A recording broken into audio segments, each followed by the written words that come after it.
भारत से 2 political show देख रहे हैं आप, और इस वक्त की एक बड़ी खबर एनसीपी से जुड़ी हुई, वो मैं आपको बता देता हूं। चुनाव आयोग के फैसले के बाद अजीत पवार गुट सुप्रीम कोर्ट पहुंच गया।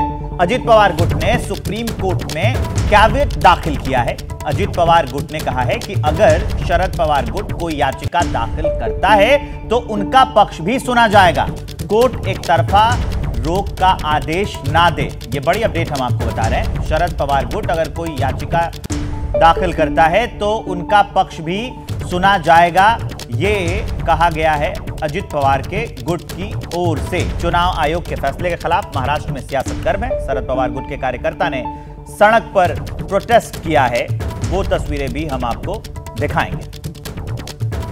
चुनाव आयोग के फैसले के बाद लगातार जो शरद पवार गुट के समर्थक हैं वो अजीत पवार के खिलाफ प्रदर्शन कर रहे हैं। चुनाव आयोग के फैसले को लेकर प्रदर्शन कर रहे हैं। अब देखिए कि मैं इस वक्त एनसीपी दफ्तर के ठीक बाहर मौजूद और यहाँ पर पोस्टरबाजी जो है वो लगातार जारी है। पोस्टर के जरिए संदेश देने की कोशिश की जा रही है कि जो एनसीपी शरद पवार गुट के समर्थक हैं वो उनके साथ अभी भी एकजुट है। आप देखिए कि यहाँ पे लिखा हुआ है कि घर का भेदी लंका ढाए, साथ ही साथ ये लिखा गया है कि जो आदमी घर का नहीं हुआ वो महाराष्ट्र का क्या होगा, हमारा पक्ष हमारा चिन्ह शरद पवार। तो तमाम इस तरीके की जो है वो पोस्टर के जरिए संदेश देने की कोशिश की जा रही है। और ये कहा गया है कि जिस तरीके से विभीषण की वजह से लंका का विनाश हुआ था उसी तरीके से अजीत पवार की वजह से एनसीपी का विनाश हुआ है।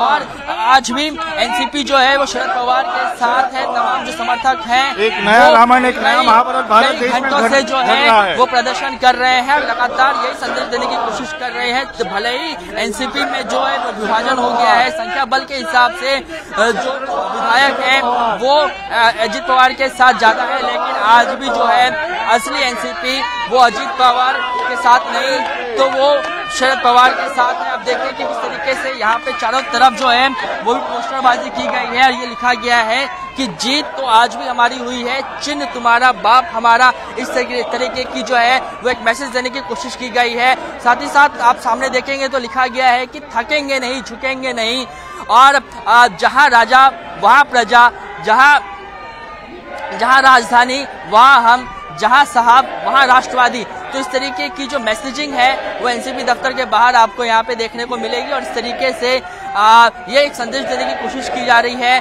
कि भले ही चुनाव आयोग का फैसला अजीत पवार के समर्थन में आया हो, लेकिन आज भी एनसीपी जो है वो शरद पवार की है। उनके समर्थक उनके साथ इस मुश्किल वक्त में भी खड़े हैं। कैमरामैन अनिल पवार के साथ कृष्णा ठाकुर, एबीपी न्यूज, मुंबई। तो कृष्णा ठाकुर की रिपोर्ट हम आपको दिखा रहे थे, जो प्रदर्शन चल रहा है उस पर। अब सूत्रों के हिसाब से एक बड़ी खबर आ रही है, वो जान लीजिए। शरद पवार गुट अपनी पार्टी के लिए 3 नाम सुझा सकता है। शरद पवार कांग्रेस, मी राष्ट्रवादी, शरद पवार स्वाभिमानी पक्ष। जबकि चुनाव चिन्ह के रूप में चश्मा, उगता सूरज, सूर्य फूल, इनमें से कोई एक चुनाव चिन्ह की डिमांड रख सकता है। सुनाते हैं आपको, इस पर भी बयान है। आप सुप्रीम कोर्ट का ऑर्डर देखें तो सुप्रीम कोर्ट के ऑर्डर में ऐसा लिखा हुआ है कि एमएलए का नहीं हो सकता, वो पार्टी का होना चाहिए। और मेरे ख्याल से तो शिवसेना के साथ किया वही हमारे साथ आज हो रहा है। तो कोई नया ऑर्डर नहीं है, वही सिर्फ नाम बदला है, कंटेंट वही है। बच्चा बच्चा इस देश में कश्मीर टू कन्याकुमारी किसी से भी पूछो एनसीपी किसकी है तो शरद पवार का ही नाम लेगा। लेकिन ठीक है, माहौल कुछ और है, अदृश्य शक्ति इस देश में है जो ये सब कर रही है। ठीक है, आज हमको फैसला मिला है और हमारे पक्ष में है। इसके लिए हम इलेक्शन कमीशन के जो भी फैसले का स्वागत करते हैं और समाधान व्यक्त करते हैं। हो सकता है कि कल इसका चैलेंज सुप्रीम कोर्ट या हाई कोर्ट या कहीं भी करने की कोशिश की जाए, उसका हमारा कोई इसमें कोई किसी को कहना नहीं है।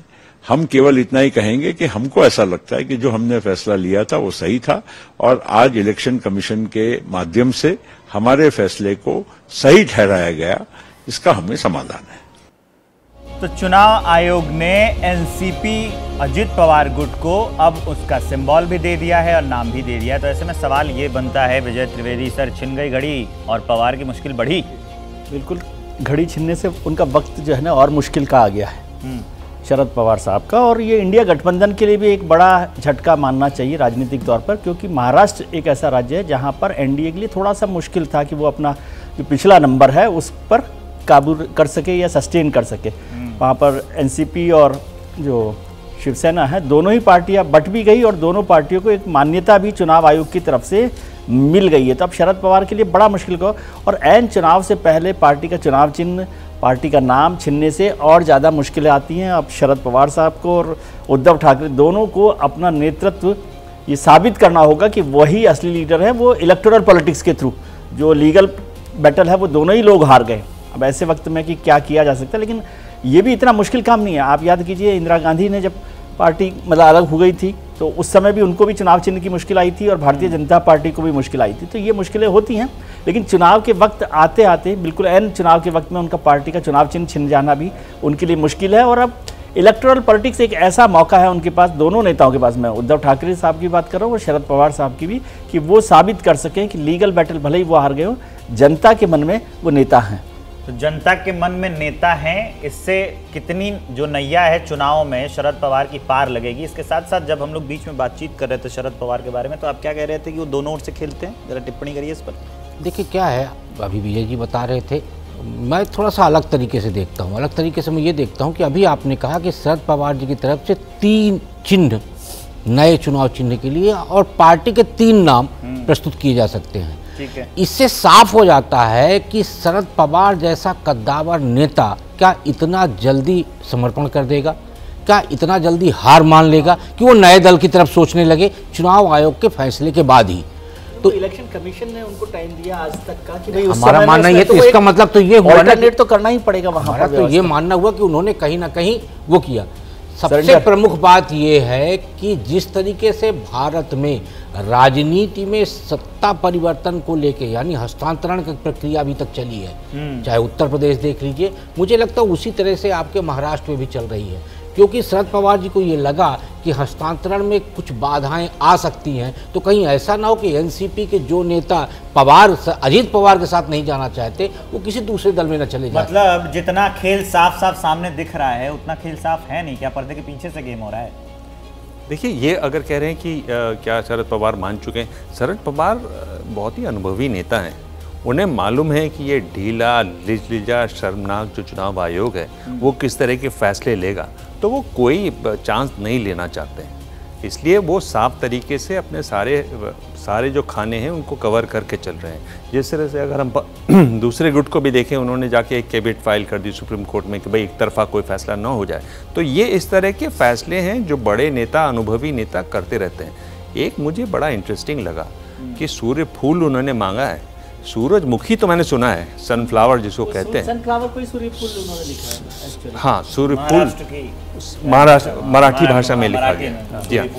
पर मुझे लगता है कि ये एक तरीके से जो दुनिया भर में एक, आपके पास समय है ना, थोड़ा सा, एक दुनिया भर में अगर आप देखें तो ये वो साल है 2024 का जब आधी से ज़्यादा आबादी जिन देशों में रहती है वहाँ चुनाव होने वाले हैं। 70 देशों में चुनाव होने वाले हैं। अगर आप जनसंख्या के हिसाब से टॉप 10 देश देखें, उनमें 7 देशों में चुनाव होने वाले हैं।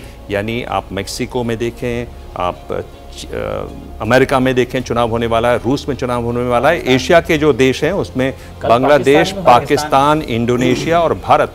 और अगर आप इंडोनेशिया की पॉलिटिक्स देखें तो एक तरीके से कह सकते हैं लोकतंत्र की बड़ी जीत है, लेकिन ऐसा नहीं है। दुनिया भर में लोकतंत्र पर पहली बार जितने सवाल उठ रहे हैं वो कभी नहीं उठे। यानी आप इंडोनेशिया देखें, वहाँ परिवारवाद है, बांग्लादेश देखें, वहाँ 26,000 विपक्षी जेल में हैं। हमारा जो देश है उसका रिकॉर्ड भी बहुत ज़्यादा इस तरह की घटनाएं जो हमने देखा, चंडीगढ़ की घटना जो हमने देखी, जो हमने अब जो ये बात हम सुन रहे हैं, तो उस पर सवाल उठ रहे हैं। उसमें बहुत ज़रूरी है कि अगर आपको लोकतंत्र पे विश्वास जगाना है तो चुनाव आयोग को अपना काम जिम्मेदारी से करना चाहिए। चुनाव आयोग को दिखाना चाहिए कि वो वाकई में एक निष्पक्ष चुनाव आयोग है, ताकि लोगों का भरोसा उस पर बना रहे। चूंकि ये लोकतंत्र में परिवारवाद पर भी जो जिस तरह से बात की बट रही है पार्टियां, इंडोनेशिया का भी जिक्र कीजिए, इंडोनेशिया का अगर आप देखें जिस तरह का परिवारवाद वहां है, वो तो बहुत, चूंकि समय इनके पास कम है, वरना जो सबसे तीखा, सबसे विभाजनकारी चुनाव होने वाला है वो अमेरिका में होने वाला है। अमेरिका में होने वाला है। सर टिप्पणी मैं किस पे टिप्पणी करूं, शरद पवार वाले पर या नहीं? अच्छा, वही देखिए, मैं ये कह रहा हूं कि जो भी है, हम लोग ये मान लेते हैं शरद पवार जी निश्चित रूप से एक बड़े खिलाड़ी रहे हैं, लेकिन अगर शरद पवार जी को देखिए तो उनको हासिल क्या हुआ है जी।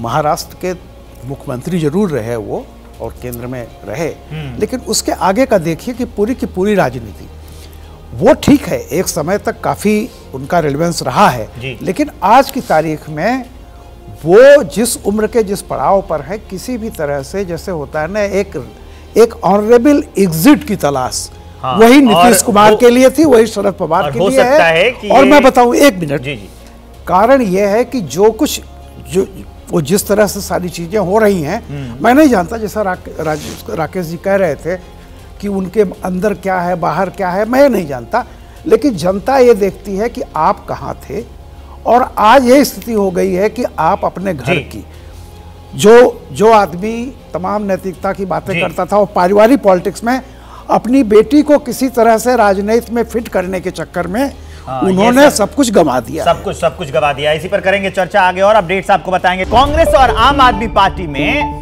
सीट शेयरिंग को लेकर सूत्रों के हवाले से है ये खबर। आम आदमी पार्टी ने दिल्ली में समझौते से पहले गुजरात की भरूच और चंडीगढ़ सीट देने की शर्त रखी हुई है, जिस पर अब तक बात नहीं बन पाई है। भरूच सीट पर आम आदमी पार्टी ने अपना उम्मीदवार घोषित कर दिया है।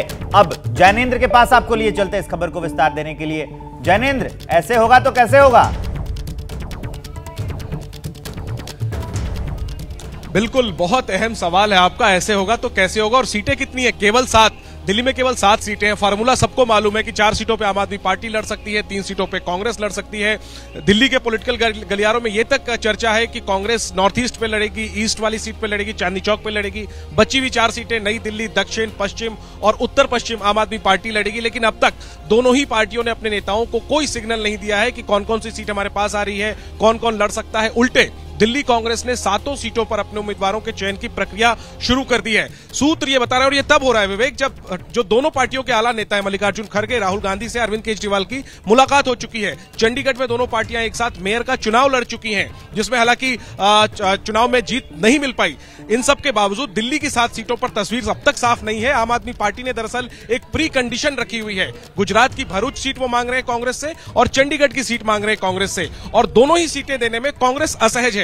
भरूच सीट कांग्रेस के पूर्व वरिष्ठ नेता अहमद पटेल, जो अब इस दुनिया में नहीं है, उनकी सीट है, और इस बार उनकी बेटी मुमताज पटेल वहां से तैयारी कर रही है। कांग्रेस के लिए वो एक भावनात्मक सीट है, ये दलील कांग्रेस दे रही है। चंडीगढ़ से पवन बंसल, कांग्रेस के एक और पुराने नेता, केंद्रीय मंत्री, वो तैयारी कर रहे हैं, वहां भी आम आदमी पार्टी की नजर है। तो भरूच और चंडीगढ़ में पेच फंसा हुआ है, और उसके कारण दिल्ली में अब तक सीटों की तस्वीर साफ नहीं है। हालांकि सूत्र ये कह रहे हैं कि दोनों पार्टियां हैं संपर्क में, गठबंधन होगा, लेकिन इसमें देरी हो रही है। शायद ये देरी कहीं भारी न पड़ जाए, गठबंधन भी होगा, लेकिन अभी तो गठबंधन होता नहीं दिख रहा। अपडेट आप हमें बताते रहिएगा जैसे कोई डेवलपमेंट होती है। अब मैं आपको राहुल गांधी और सोनिया गांधी से जुड़ी एक बड़ी खबर बताने जा रहा हूं। सूत्रों के हवाले से यह खबर है कि राहुल गांधी इस बार शायद अमेठी न चुनाव लड़े, सोनिया गांधी को भी तेलंगाना से चुनाव लड़ाने का प्रस्ताव है। तेलंगाना के सीएम रेवंत रेड्डी सोनिया से कल मिले हैं, और अब उम्मीद ये लगाई जा रही है कि जो उत्तर प्रदेश में परंपरागत सीटें मानी जाती हैं, जैसे राहुल गांधी अमेठी से थे और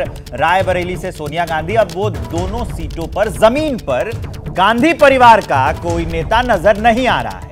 अब राहुल गांधी वायनाड से हैं, और सोनिया गांधी के बारे में यह कयास लगाया जा रहा है कि रेवंत रेड्डी। अब इसी बीच एक बड़ी अपडेट आ रही है, अखिलेश यादव जनचंद्री पर बोल रहे हैं, सुनिए।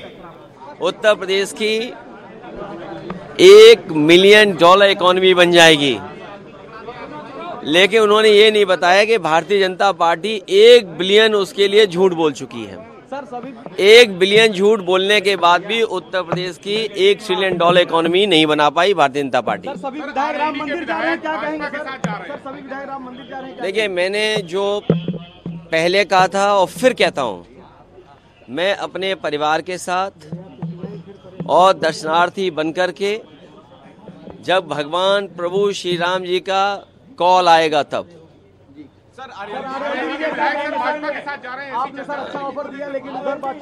जयंत चौधरी जी बहुत सुलझे हुए इंसान हैं, बहुत पढ़े लिखे हैं, राजनीति को वो समझते हैं।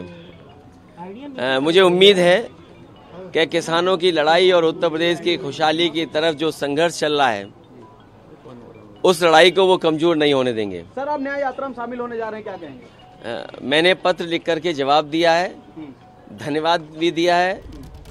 और रायबरेली में, क्योंकि लखनऊ के सबसे करीब रायबरेली है, तो वहां पर यात्रा में शामिल रहूंगा। तो मंच भी साझा करेंगे सर? मैंने आपसे कहा कि जो पत्र है उसको ध्यान से पढ़ लीजिए आप। बहुत धन्यवाद। तो अखिलेश यादव को आप सुन रहे थे, कई मुद्दों पर उन्होंने अपनी बात रखी। ये भी कहा, जो अभी सबसे ताजा मुद्दा है, कि जयंत चौधरी एक सुलझे हुए इंसान है और उनको इस बात की उम्मीद है कि किसानों की लड़ाई को जयंत चौधरी कमजोर नहीं होने देंगे। आत्मविश्वास जो इस बयान में दिख रहा है, उससे आप अंदाजा लगाया जा सकता है कि सच में अंदर खाने कुछ ठीक नहीं चल रहा है। उम्मीद जता रहे हैं कि वो ऐसा नहीं होने देंगे। देखिए, संभावनाएं शुरू हो गई। अखिलेश जी ने जो बातें कही हैं बड़ी डिप्लोमेटिक ढंग से कही उन्होंने, बहुत साफ साफ। जिस तरह से उनकी पत्नी ने कहा था कि नहीं नहीं वो नहीं जाएंगे, बिल्कुल उन्होंने ये नहीं कहा किसानों के आंदोलन को कोई नुकसान नहीं होने देंगे, फलाना फलाना। मतलब ये बात है कि न तो मेरा ही मानना है कि उन्होंने कोई स्पष्ट बात नहीं किया। दूसरी तरफ एक और चीज़ आपने देखा है, जब न्याय यात्रा की बात आई तो क्या कह रहे हैं, रायबरेली लखनऊ के बहुत नज़दीक है तो चला जाऊंगा।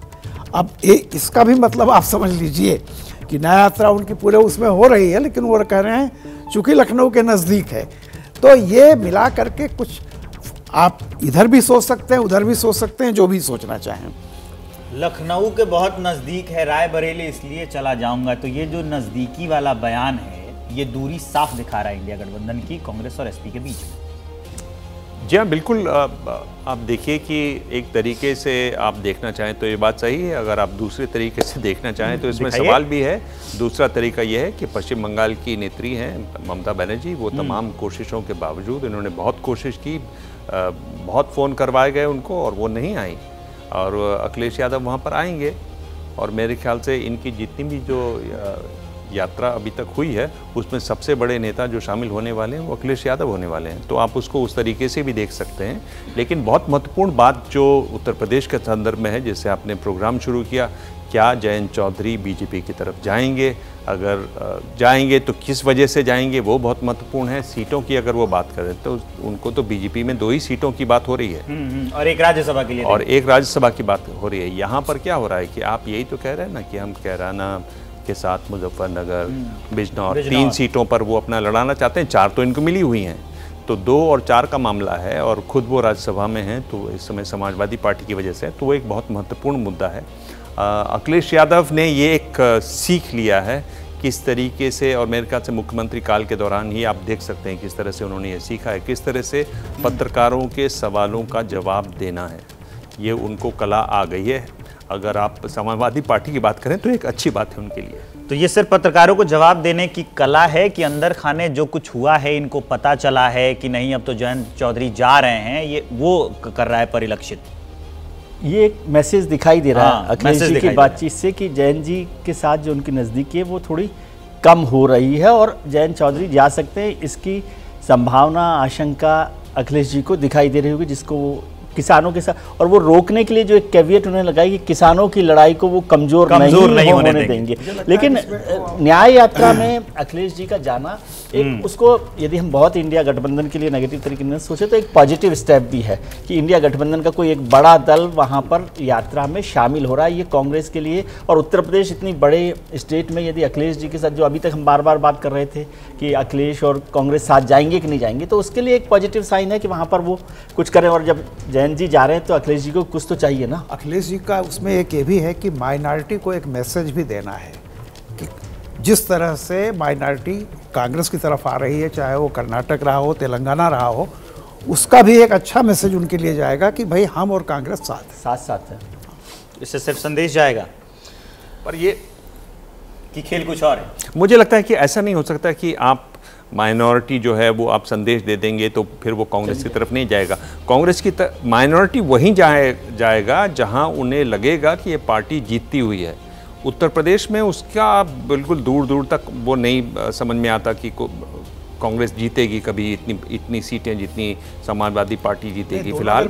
और अगर आप अगर आप कर्नाटक की बात करें, तेलंगाना की बात करें, तो वहाँ माइनॉरिटी कांग्रेस के साथ ही जाएगा। बीएसपी के साथ भी तो जा सकती है। पिछली बार माइनॉरिटी बीएसपी के साथ गई, तब वो सपा से ज्यादा सीटें जीती। तो इसलिए विकल्प वहां पे भाजपा के साथ नहीं जाएगी, तो उसके पास माइनॉरिटी के पास एक विकल्प उत्तर प्रदेश में है कि यदि वो सपा कांग्रेस के साथ नहीं जाना चाहती तो वो बीएसपी के साथ भी जा सकती है, क्योंकि उत्तर प्रदेश का जो अल्पसंख्यक है वो ये गुणा गणित लगा के चलता है। बोलते हैं गोल पोस्ट को बढ़ाना। हाँ, वो गुणा गणित लगा के चलता है कि जो भाजपा को हरा सकता है हमें उसके साथ इसको बोलते हैं गोल पोस्ट को बढ़ाना। बात हो रही थी माइनॉरिटी कांग्रेस और समाजवादी पार्टी की। अब आप बसपा उसको ले आए तो आपने उसको गोल पोस्ट को और बढ़ा दिया। बसपा की तो बात ही नहीं हो रही है। बात हो रही है, लेकिन एक दल के रूप में तो वो वहां पे लड़ रहा है, तो इसलिए उसको हम नजरअंदाज नहीं कर सकते कि अभी जब कांग्रेस समाजवादी पार्टी में से किसके साथ जाएगा। हाँ, ये बात हो रही है, तो आप गोल पोस्ट को बढ़ाइए मत। नहीं, कांग्रेस समाजवादी पार्टी के साथ किसके साथ जाएगी? यदि मान लीजिए वहां बीएसपी भी लड़ रही और कांग्रेस लड़ रही या सपा लड़ रही, गोल पोस्ट बढ़ाने की बात नहीं है। तो यदि हम चुनाव की बात कर रहे हैं तो चुनाव में किसके साथ जाएगा? राकेश जी, मैं समझ रहा हूं कि आप मेरी बात समझ रहे हैं। लेकिन ये जो खबर आपने दी ना विवेक, सोनिया जी की और राहुल गांधी की उत्तर प्रदेश में चुनाव नहीं लड़ने की, ये एक बड़ा फैसला होगा और ये मैसेज होगा उत्तर प्रदेश में कांग्रेस के और कमजोर और होने का। इससे ये भी संदेश जाएगा कि क्या राहुल और सोनिया दोनों ने तौबा कर लिया उत्तर प्रदेश से, मतलब अपना पूरा जो इनकी दुकान खुल रही है सब जगह, कम से कम उत्तर प्रदेश में इस दुकान का शटर डाउन समेट लिया। देखिए, रियलिटी क्या है कि 2000 जिस तरह से 19 में तो हार गए थे राहुल जी, 2022 में जो अभी लेटेस्ट विधानसभा चुनाव हुए हैं, मतलब 24 में हम जा रहे हैं, 22 में भी चुनाव हुए हैं। अगर आप अमेठी की सीटों को देखें सारा, तो वहाँ पे कांग्रेस को जो वोट मिले हैं अमेठी और रायबरेली दोनों जगह पे, वहाँ कांग्रेस नंबर 3 और नंबर 4 ये स्थिति है वहाँ पे। लेकिन 2019 में 55% वोट मिले हैं रायबरेली में और 45% वोट मिले हैं अमेठी में। बहुत महत्वपूर्ण है दोनों सीटें जहाँ पर कांग्रेस को सबसे ज्यादा वोट मिले हैं अपने। मैं 22 की बात कर रहा हूँ कि अभी जो लेटेस्ट चुनाव हुआ है, अगर सारा वोट देख लिया जाए तो कांग्रेस वहाँ 3rd 4th पोजीशन पे इस तरह से आ रही है। तो कहीं ना कहीं आशंका होगी कि अगर तो ये मामला होता, अखिलेश जी कह देते हैं ठीक है हम डिक्लेयर करते हैं, लेकिन अगर कहीं ऐसा नहीं हुआ तो फिर ये स्थिति, इस पर भी कांग्रेस सोचेगी ना कि ये हमारा विधानसभा में टोटल वोट कांग्रेस पार्टी का बहुत खराब है, तो कोई ये जानते हुए भी वहां क्यों जाएगा कि हमको कम से कम उस परिवार का कोई सदस्य तो सेफ सीट पर जाना चाहेंगे। और जहां तक मेरा अनुमान है, सोनिया जी ये इलेक्शन नहीं करेंगी, वो राज्यसभा से ही जाएंगी। लेकिन नहीं, इसमें जो समझने वाली बात यह है कि अगर वो वहाँ रहती भी हैं तो उनकी 1 से 2 सीटें हैं। अगर वो आप चली जाती हैं तेलंगाना, वहाँ कांग्रेस इस समय 3रे स्थान पर है। 9 सीटें टीआरएस की हैं, 4 बीजेपी की हैं, 3 पर है कांग्रेस। वहाँ 17 सीटें हैं। अगर वहाँ जाती हैं तो एक बड़ा हल्ला होता है वहाँ पर कि सोनिया गांधी यहाँ पर आ गई हैं। उनके आसपास की सीटों पर, आंध्र प्रदेश तक की सीटों पर बड़ा उसका असर पड़ेगा, ये अनुमान लगाया जा रहा है। और खम्मम की जो 7 सीटें विधायक वाली, वो उन्होंने इसी बहाने से जीती है कि यहाँ पर आके सोनिया गांधी लड़ने वाली हैं। तो एक बड़ा असर उस तरीके से होगा और सीट बटोरने की जो उनकी साउथ में कोशिश है वो और शायद बलबती होगी। मेरे ख्याल से बड़ी सोच, सीटों को छोड़ देना, 80 सीटों वाले राज्य को छोड़ देना, अरे वो भी एक बड़ा आपके पास नहीं छोड़ तब आप देते हैं जब आपके पास कुछ हो। जब आपके पास पॉलिटिकल मैसेज, एक सीट तो आप क्या छोड़ेंगे, एक पॉलिटिकल मैसेज भी होता है ना। उत्तर प्रदेश एक पॉलिटिकल मैसेज भी है। जब हम बार-बार कहते हैं कि दिल्ली की लड़ाई उत्तर प्रदेश से जाती है और 80 सीटें वहां पर हैं, पर विजय उसमें तो साफ है कि आप एक सवाल इसमें मेरा भी है। हार जाती हैं, पहले राहुल हार चुके हैं, तो तब आप समझिए क्या मैसेज जाएगा कांग्रेस के लिए। कांग्रेस की स्थिति को सोनिया गांधी का चुनाव खम्मम से लड़ना और ज्यादा बल देगा। बिल्कुल देगा, वो ठीक है, मैं उस बात से डिसएग्री नहीं कर रहा। वहां तो फायदा होगा ही, तेलंगाना में जाकर उसका फायदा होगा, आंध्र में होगा, लेकिन आंध्र में भी होगा। लेकिन मैं कह रहा हूँ एक पॉलिटिकल मैसेज, उत्तर प्रदेश जैसे 80 सीटों को छोड़ने से कांग्रेस का जो कार्यकर्ता है वो भी डिमोरलाइज होगा और इतनी बड़ी स्टेट को छोड़ देना होगा। फिर कांग्रेस की दोबारा से वहां एंट्री करना बहुत मुश्किल काम होगा, विधानसभा चुनावों में भी जो अगले चुनाव होने वाले होंगे। और 80 सीटें तो बहुत बड़ी सीट होती है। इस समय भी कांग्रेस लग रहा है ना उत्तर प्रदेश, इस समय भी वहां पर वो 4थे 5वें स्थान पर है अगर सीटों की बात करें कांग्रेस पार्टी। आप इसको दूसरे बल्कि हो सकता है छठे भी स्थान पर, इसको उलट तरीके से देखें कि इसको उलट तरीके से देखें कि दक्षिण भारत में भारतीय जनता पार्टी नहीं है 130 सीटों में। 29 सीटें कर्नाटक की छोड़ दो, 25 और 4 तो वो नहीं है, लेकिन वो वहां पर लगातार लड़ाई लड़के मजबूत कर रही है ना अपने आप को। ये तो नहीं कि उसने छोड़ दिया पूरे दक्षिण भारत को कि भाई यहाँ हमारा कुछ नहीं। यहाँ थोड़ी जमीन अगर उत्तर प्रदेश में बची हो तब तो लड़ाई लड़े। जो जिस तरह से फैसले कांग्रेस के आ रहे हैं उससे तो यही पता चलता है कि नहीं वो हार मान चुकी है। वहां लड़ रही है, लेकिन ऐसा नहीं है कि मोदी जी जा करके वहां से लड़ रहे हैं। कम से कम ये तो आप समझिए ना, यहाँ आप सोनिया गांधी और राहुल गांधी की बात हो रही है। आप किसी भी राज्य में जरूरी नहीं है कि टॉप ब्रास जा करके ही लड़े। आप नॉर्थ में कोई जरूरी नहीं कि सोनिया और राहुल लड़े तभी होगा। कांग्रेस अपनी मजबूती कर सकती है। अरे आप बीजेपी को देखिए ना, लड़े ना वाराणसी से प्रधानमंत्री जी, उसका असर हुआ, वहां से आके लड़े है कि नहीं। पूर्वी उत्तर प्रदेश में तो बहुत जोरदार असर हुआ। उत्तर प्रदेश राजनीतिक तौर पे सबसे उर्वरा जमीन है। अब मुझे लगता है यदि आपको राजनीतिक शीर्ष पे जाना है तो उत्तर प्रदेश को नजरअंदाज करके नहीं किया जा सकता है, जो कि इन चुनावों में कांग्रेस करती हुई दिख रही है। चर्चा हमारी जारी रहेगी। ये बात भी काफी अहम है कि उत्तर प्रदेश को नेग्लिजिबल, हाँ आप पहली बार शायद इनसे सहमत है, तो अब ये चर्चा लगातार जारी रहेगी। उत्तर प्रदेश को नहीं नेग्लिजिबल किया जा सकता है जब आप शीर्ष नेतृत्व केंद्र सरकार में चुनाव की बात आती है, तो इस पर चर्चा जारी रहेगी। भारत जोड़ो न्याय यात्रा पर निकले राहुल गांधी ने चुनाव से पहले फिर आरक्षण वाला दांव चल दिया है। उन्होंने कहा है कि इंडिया गठबंधन सत्ता में आने पर आरक्षण की 50% की सीमा हटा देगा। ये राहुल गांधी का बड़ा बयान सामने आया है, वो बयान आपको सुनवा देते हैं। आजकल 50% से ज्यादा रिजर्वेशन नहीं मिल सकती। ये जो 50% का लिमिट है, इसको कांग्रेस पार्टी की सरकार, इंडिया की सरकार उठा के फेंक देगी। जो दलित है, आदिवासी भाई हैं, उनके रिजर्वेशन में कोई कमी नहीं आएगी। मैं आपको गारंटी देके कह रहा हूं, और जो पिछड़ों का हक बनता है वो उनको मिलेगा। साइकिल पर 200 किलो कोयला लिए धकेल कर भूखे आदिवासी 50 किलोमीटर चल रहे थे। मैंने अपनी आंखों से देखा। वहां पे आपको आदिवासी मिल जाएगा, वहां पे आपको दलित मिल जाएगा। यही हिंदुस्तान के सामने सबसे बड़ा सवाल है, और इसीलिए हमारा पहला कदम जाति जनगणना को करवाने का होगा।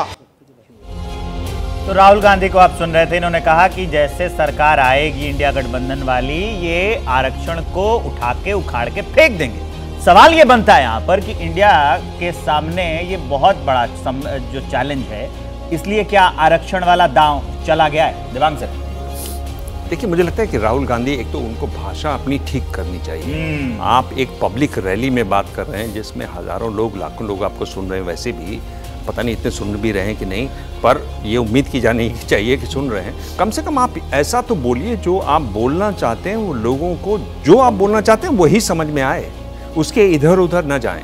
ये आप जब भी पब्लिक स्पीकिंग के जो भी कोर्सेज होते हैं, सबसे पहली चीज़ यही सिखाई जाती है। ऐसा लग रहा है कि आप आरक्षण ही उठा के फेंक देंगे, जरूर साफ है कि ऐसा उनका आशय नहीं है।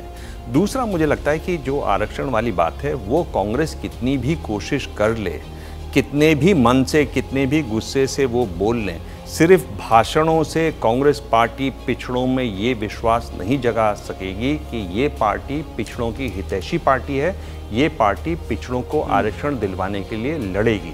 ये एक ऐसा मुद्दा है, अगर आप वाकई में इसको ओन करना चाहते हैं, आप सड़क पर उठवाइए, कंधे छिलवाइए, कुर्ते फटवाइए, बार बार पिटिए, जेल जाइए, तब हो सकता है पिछड़ों को थोड़ा भरोसा बने। सिर्फ भाषण से नहीं होने वाला, क्योंकि कांग्रेस पार्टी का रिकॉर्ड जहाँ तक पिछड़ों की बात है वो बहुत अच्छा नहीं है, और पिछड़े नेता हैं एनडीए में। प्रधानमंत्री स्वयं कहते हैं अरे उनको सबसे बड़ा पिछड़ा नहीं दिखाई देता। तो आपके पास काट एक से एक है, उसमें अगर आप इस मुद्दे को उठा रहे हैं तो मुझे नहीं लगता कि बहुत ज्यादा इसका असर होगा। पिछड़ा नेता बनना है तो मोदी बनना पड़ेगा।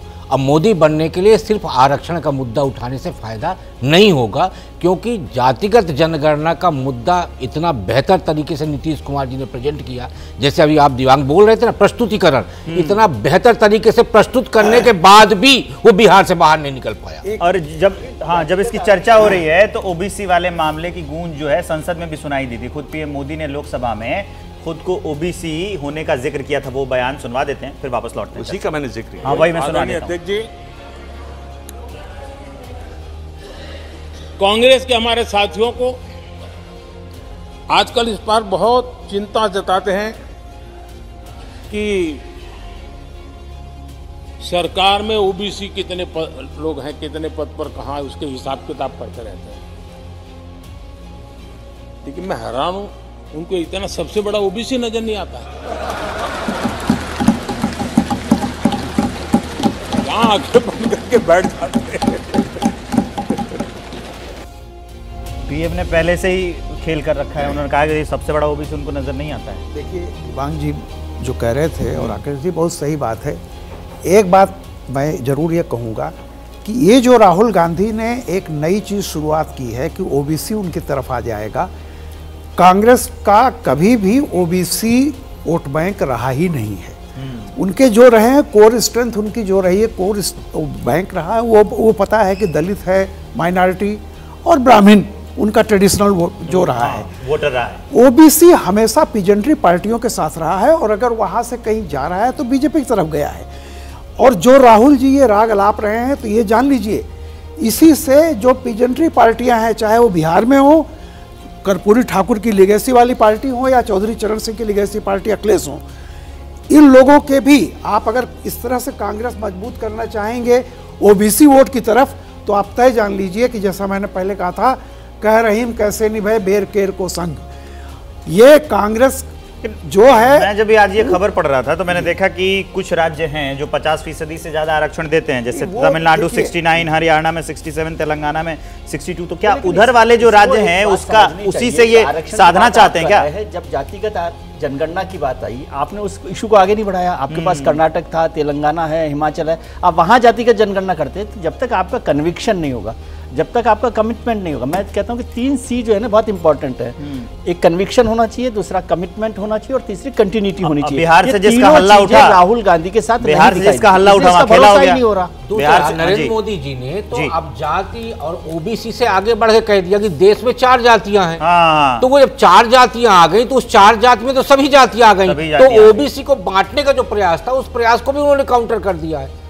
दूसरा ये वाक्य सही कह रहे थे कि हमारे फेंक दूंगा। वक्त थोड़ा सा कम है, इस चर्चा को हम लोगों को विराम देना पड़ेगा। आप एबीपी न्यूज़ पर बने रहिए, हम सारे अपडेट्स आप तक लाते रहेंगे।